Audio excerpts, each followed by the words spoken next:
नाज़रीन, जम्मू कश्मीर में बहुत सारी ऐसे इदारे हैं जो अपना काम करते हैं और इसके करके Gandhi global family Jammu and Kashmir के हमारे इस वक्त प्रेसिडेंट यहाँ पे हैं, एसपी वर्मा साहब, जो कि पद्मश्री भी है।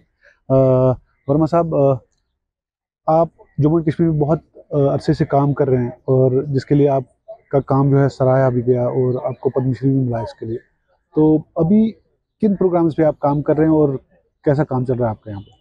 देखिए, ऐसा है कि हम गांधी जी के दिखाए हुए रास्तों पर जो हमें वो गाइड करके गए हैं, और वो जो आइडियोलॉजी भारत रत्न विनोबा जी ने जो है वो टेक ओवर की, उसके बाद पद्म भूषण डॉक्टर निर्मल देशपांडे जी ने, तो आज हमारे साथी जो हैं वो आइडियोलॉजी को लेके आगे बढ़ रहे हैं। ये प्यार मोहब्बत का मैसेज, भाईचारे का मैसेज, ताकि पीस हो हर जगह, जो है वो truth, non violence, justice, understanding, cooperation, quality education और हेल्थ कवर सबको मिले। ये वही जो कंसेप्ट है और वही सपना है जो गांधी जी ने जो है वो आज़ादी से पहले देखा, और आज भी वो जो है उस पर जो है वो हमारे लोग चल रहे हैं। और ये मेजॉरिटी से भी ज़्यादा है। और आज तो मैं समझता हूँ जो 100 साल पहले गांधी जी ने कहा, उसी को जो है वो यूनाइटेड नेशन ने सस्टेनेबल डेवलपमेंट गोल्स के तहत 2016 से वर्ल्ड में जितने भी इश्यूज हैं उनको ट्रांसफार्म करने के लिए वही आइडियोलॉजी जो है वो उस पर चल के तो काम किया जा रहा है। और जहाँ तो निर्मल देशपांडे जी ने 90 में जो है वो जब हालात ख़राब हुए तो वो खुद आई यहाँ, और गांधी जी के विचार पर जो लोग विश्वास करते हैं उनको आइडेंटिफाई किया गया और इकट्ठे होके जो है वो काम किया, और उसका असर भी हुआ है। आप बहुत सारे ऐसे गाँव में या कस्बा जात में काम करते हैं और आपके जो वॉलंटियर्स हैं, आपके मेंबर्स हैं, वो डिफरेंट इश्यूज पे काम करते हैं। तो ड्रग एडिक्शन को लेके एक हवा चली है, तो इसको लेके आप कैसे काम करते हैं? देखिए, ऐसा है कि ड्रग एडिक्शन जो है ये बहुत बड़ी बीमारी है, बहुत बड़ा इशू है। हमारी ऑलरेडी 3-4 जनरेशनें जो हैं वो मिलिटेंसी में जो है वो सफ़र हुई हैं, और ये एक और अलामत जो है वो शुरुआत हो गई ये ड्रग एडिक्शन की। और ये जो ड्रग्स जितनी पॉपुलराइज होती जा रही हैं और नाकारा करने की कोशिश की जा रही है जनरेशन टू जनरेशन, इसमें असर भी हुआ है कुछ फैमिलीज़ में। बच्चे जो हैं वो बड़े इसमें मुवस्सल हो के हैं, और इसको अगर नहीं रोका गया, ये सबकी रिस्पॉन्सिबिलिटी है कि हम इसके लिए जो है वो वार बेज करें और बच्चों को बचाएं। जो बच्चे इन्वॉल्व हो चुके हैं उनको जो है काउंसलिंग दे के जो है वो इस बीमारी से बचाएं। तो हम गांव-गांव में जाके, अभी हम पिछले दिनों जो है वो पामपुर में गए, पुलवामा में गए, बीरवा में गए, बडगाम में गए, बारामूला में गए, निहालपुरा में गए।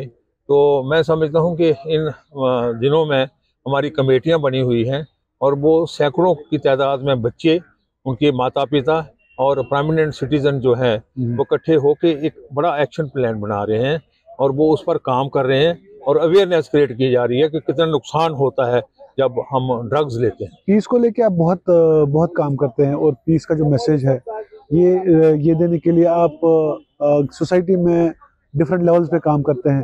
तो इस वक्त आप जम्मू एंड कश्मीर की सिचुएशन को कैसे देखते हैं और यहाँ के हालात को मद्देनजर रख के आप कैसा काम कर रहे हैं? देखिए, 3 किस्म के लोग हैं हमारे जम्मू कश्मीर में। एक तो जो है वो तारीफ़ें करते हैं, सरकार की भी तारीफ़ करेंगे, एडमिनिस्ट्रेशन की भी तारीफ़ करेंगे, और वो जो है वो अपना एजेंडा आगे रख के तो बेनिफिट जो है वो लिए जा रहे हैं। कुछ लोग ऐसे हैं कि वो जो काम पीस लाने की कोशिश कर रहे हैं, तो मैं समझता हूँ उनका असर होता है। और उसके बाद कुछ लोग अच्छा काम भी कर रहे हैं, लेकिन वो मिलना चाहते हैं, अपने सुझाव देना चाहते हैं, तो वो वहाँ तक पहुँचते नहीं।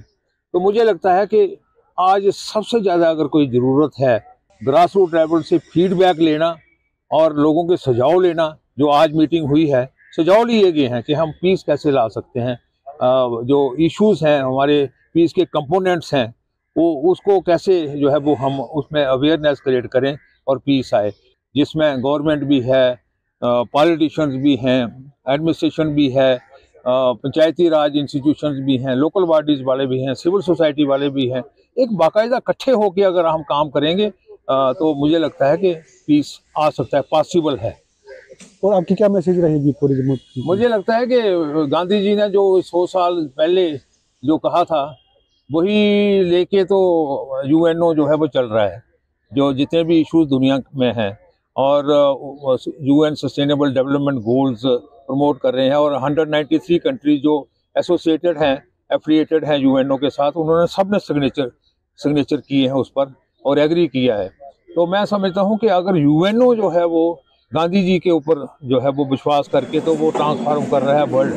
तो गांधी जी हमारे राष्ट्रपिता हैं और गांधी जी ने जो एक विचार सामने रखा है वो हमारे पीर पैगंबर और बड़े बड़े स्कॉलर जो हैं, जो उनका जो है वो विचार इकट्ठे करके तो उन्होंने कहा है, वो उन्हें हमेशा कहा है कि भाई ये मेरे विचार नहीं है, ये बड़े बड़े जो है वो पीर पैगंबरों के विचार हैं, इस पर अगर चलोगे तो पीस होगा। तो मुझे लगता है कि एक ऐसा कोऑर्डिनेशन हो इसमें और अंडरस्टैंडिंग के साथ अगर सारे हिस्से सोसाइटी के काम करते हैं तो इसके रिजल्ट्स बड़े अच्छे आ सकते हैं। नूर साहब, आपने जो है एजुकेशन सेक्टर में कई दहाइयों से काम किया है और ख़ास तौर से अगर रूरल सेक्टर की, रूरल पॉकेट्स की बात करें तो आपने एक मुहिम चलाई, एक मुहिम चलाई आपने एजुकेशन को अपलिफ्ट करने के लिए, उसके बारे में बताएं। 1990 में जब ये यहाँ टर्माइल था, बहुत हालात ख़राब थे। जो मेरी जहन में एक चीज़ आया कि सबसे ज़्यादा इफेक्ट हो रहा है एजुकेशन सेक्टर। तो उस से मैंने ट्राई किया है कि नहीं, कुछ एजुकेशन में अगर हम कुछ करेंगे वही आगे जाएगा, वही समझेंगे व्हाट इज़ राइट और व्हाट इज़ रॉन्ग।